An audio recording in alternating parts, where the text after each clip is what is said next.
cikkuɗa Idriss Seck bakkat mum ina laaɓi janngo Amadou Ba politique ko holɗum geɗe ɗiɗi nan ɗon woni so heddima e APR en jiyani wondi wonɓe APR ɓe ina kañumen foof nanodiri tottude mo parti o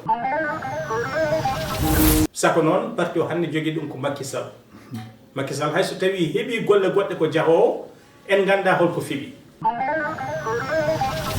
Benno Bokk Yakar taw rappi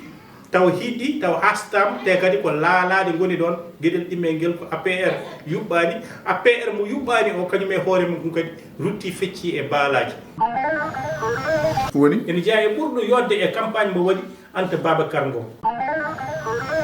kono won kumpitiɓe kumpiti en jamfaji ɗi gona jamfo goto jamfaji ɗi kodi tati no ɗi mbayi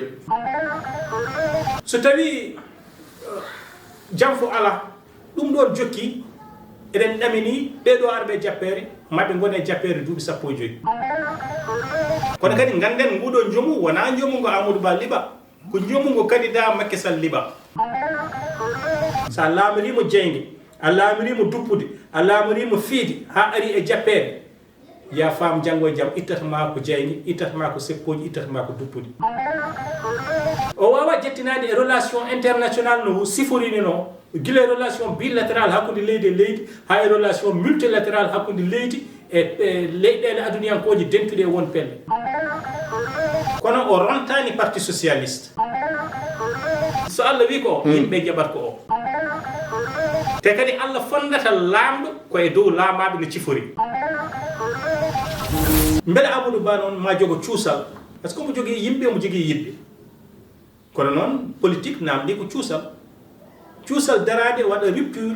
dikko wonɓe ɓeɗo kadi guila joni dikkotoɗa ɓeɗo subaɓe e ƴewde kala ko moƴƴani koɓe mbaɗi daraɗa anni darde nde ɓe darinode noɓe pirano ni pireɗa noon noɓe cokira ni cokirɗa noon noɓe ñawira ni ñawɗa noon kala koɓe tumuno ma tuumi ɗum